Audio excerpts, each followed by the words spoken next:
پاش 2 ڕۆژ لە کۆبوونەوە لایەنە گرانتیکارەکانی دانوستانی ئاستانای تایبەت بە سووریا نەیانتوانی لیژنەیەک بۆ نووسینەوەی دەستور پێک بهێن و پێکهێنانی ئەو لیژنەیە بە کۆبوونەوەی جنێف سپارد. 11هەمین گەڕی دانوستانەکانی ئاستانای تایبەت بە سووریا لە ئاستانای پایتەختی کازاخستان کۆتایی هاتوو. ئاگربەستی ئیدلیب و دروستکردنی لیژنەیەک بۆ نووسینەوەی دەستور و ئازادکردنی زیندانیەکان تاوتوێ کرا.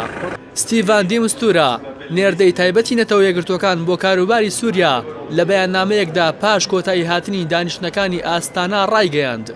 زۆر بەداخە کە رووسیا و ئێران و تورکیا لە بابەتی پێکهێنانی لیژنەی نووسینەوەی دەستور هیچ بەرەو پێشچوونێکیان بەدەست نەهێنا و نەیانتوانی بەسەر ئەو بربەستانەدا زاڵ بن کە دەیان مانگە دۆسیی نووسینەوەی دەستوری بە چەقبەستویی هێشتووەتەوە. لەلایەکی ترەوە پاش کۆتایی هاتنی دانوستانەکان وەزیری دەرەوەی کازاخستان لە کۆبوونەوەیەکی سەرەکیدا کەشاندی هەرێکە لە تورکیا و رووسیا و ئێران و حکوومەت و ئۆپۆزیسیۆنی سووریا ئامادەی بوون ڕاگەندراوی کۆتایی خوێندە و ڕایگەیاند.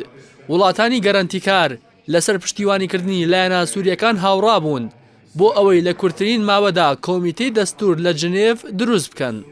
لە بەیاننامەکەشدا پاش دەربڕینی نیگەرانی لەسەر پێشێلکاریەکانی ئاگربەستی ئیدلب تورکیا، رووسیا و ئێران بڕیاریان داوە بە هاوبەشی چاودێری جێبەجێکردنی ڕێککەوتنی سوچی بکەن و لەسەر هاریکاری سێقۆڵی نێوانیان دژی ئەو گروپانەی کە ئاسایشی نیشتیمانی وڵاتانی دراوسێ دەکەنە ئامانج بەردەوام بن. هەروەها خۆشحاڵی خۆیان بۆ ئازادکردن و گۆڕینەوەی بەشێک لە دیلەکان نیشانداوە. لایەنە بەشدارەکانی دانوستانی ئاستانە بە توندی ئیدانەی بەکارهێنانی چەکی کیمیاییان لە سووریا کردو بە پێویستیشان زانی لە چوارچەوەی ڕێکەوتن نامەی چەکی کیمیاییدا ڕێکخراوی قەدەغەکردنی چەکی کیمیایی لێکۆڵینەوە لەو راپۆرتانە بکات کە باز لە بەکارهێنانی ئەو چەکە دەکەن.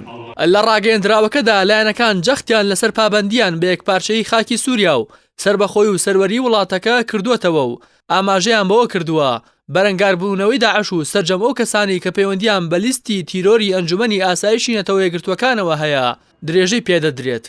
لە بەشێکی تری ڕاگەندراوی کۆتایی دانوستانی ئاستانادا لایەنەکان جەختیان لەسەر پێویستی ڕەخساندنی هەلومەرجی گونجاو بۆ گەڕانەوەی پەنابەران و ئەو هاوڵاتیانی لە ناوخۆی سووریا لەسەر ماڵ و حاڵی خۆیان ئاوارە و دەربەدەر بوون کردوتەوە بە هەماهەنگی لەگەڵ کۆمیسیاری باڵای پەنابەرانی نەتەوە یەکگرتوەکان.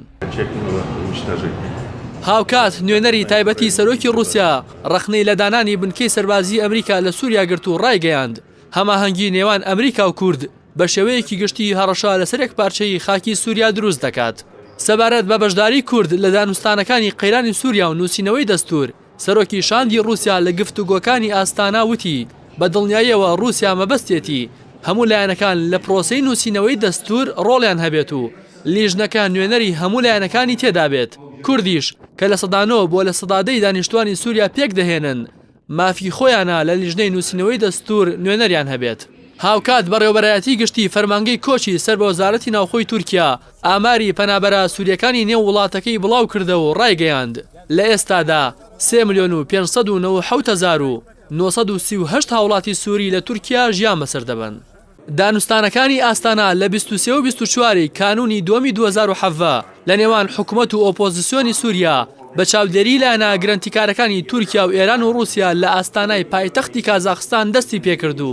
تا ئێستا 11 گەڕی دانوستانەکان ئەنجام دراوە و وا بڕیارە گەڕی داهاتووی دانوستانەکانی ئاستانە لە مانگی شوباتی 2019 بەڕێوە بچێت.